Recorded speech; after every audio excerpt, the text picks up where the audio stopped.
For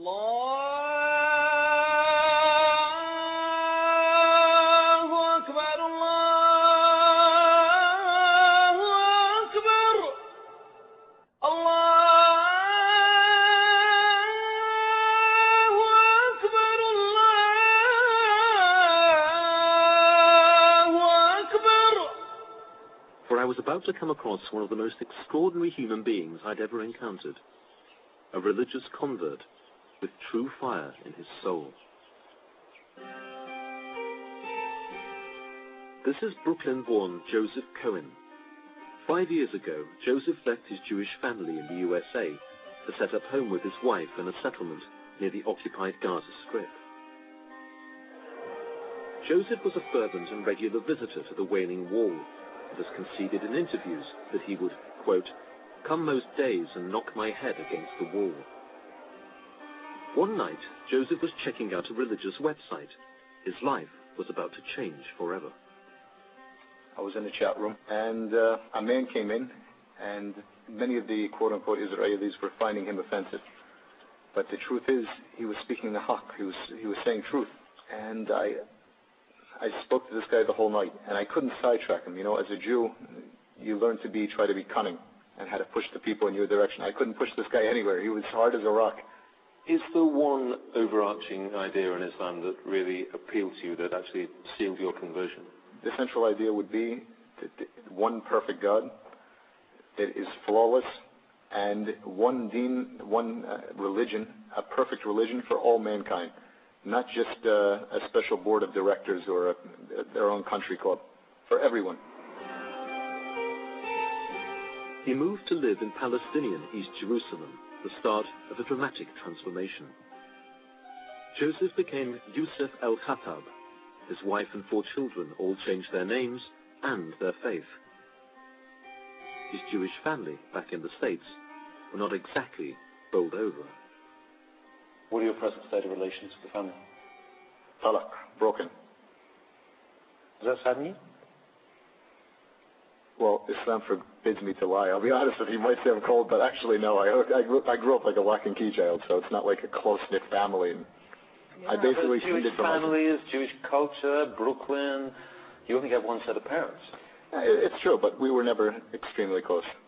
I was basically taking care of myself. My mother worked, and my father was gone during the day. And we weren't that close from the beginning.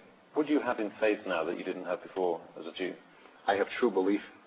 Why should I take anything you say seriously? I mean, you converted to a new faith on the internet. Who's to say that in 2 years' time you won't be a Roman Catholic like me and we'll be both going off to the Vatican to see the Pope? We should go to the Vatican. I have a duty to go there to give a message of Islam to the Pope too. But you have to what would understand happen to you if you renounced your I would be Islam killed. faith? And this is one of the miracles of Islam. Why should you be killed? Why? Because it's clear in the Quran. There's no belief after disbelief. You can't go in and out. And every Muslim has warned this before they take Shahada. Is this what people say sometimes the only way out of Islam is death? That's the fact. But still, this is the miracle. It's still the fastest growing religion. Knowing this, people still accept it. Christians, Jews are still accepting Islam. I'm not surprised it's the fastest growing religion in the world when the penalty for leaving Islam is death. Renouncing the message of Islam, the sin of apostasy, is certainly a serious business, but many moderate Muslims would balk at Yusuf's views on the death sentence. Their view is that faith is a matter of personal assent, and point to one of the Quran's most celebrated texts to make their point. Surah 2, verse 256, there is no compulsion in religion.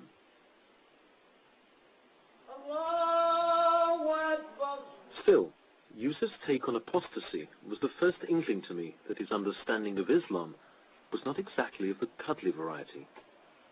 Yusuf made it clear that he's not a spokesman for his local mosque, but further conversations revealed that his views were very similar to those of a so-called Wahhabi, the kind of hardline political Islamist that one has come to associate with Saudi Arabia. Just before I'd met Yusuf came chilling news. A cafe bombing in Haifa had killed 22 people, a number of whom were Arab Israelis.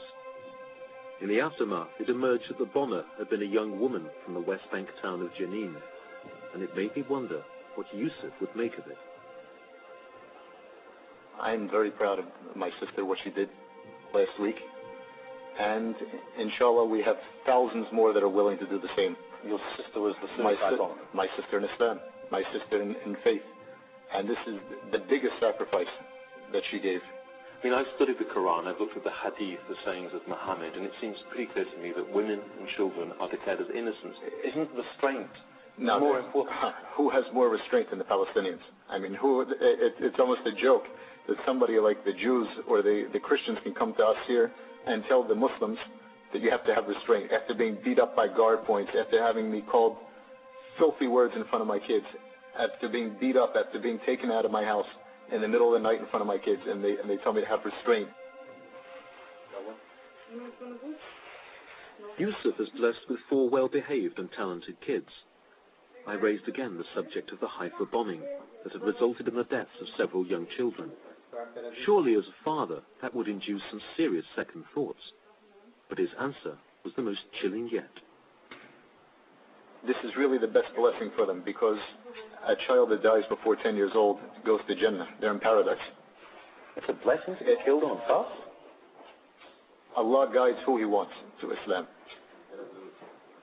It says very clearly in the Quran that if a Muslim kills another Muslim, that he will not see God, and that in fact he will be condemned to eternal, hellfire. Surely that puts him in a very difficult position in terms of justifying what he's done. That's true, but it's intention. Nobody has the intention to go out and kill Muslims. And that Muslim is a shaheed. Common sense. Who's going to be on that bus? No. And the common sense is it's going to be mostly Jews. That's common sense. Common sense to any Muslim here is that we don't go on buses. We don't go on Egged buses. Except the few that do, the exception. Do you believe in the concept of the innocent civilian in the state of Israel? Absolutely not. There is no innocent civilian. Every one of them goes in the army. Every one of them votes for a government that oppresses. So there is no compromise. We have nothing to offer them. What can we give them?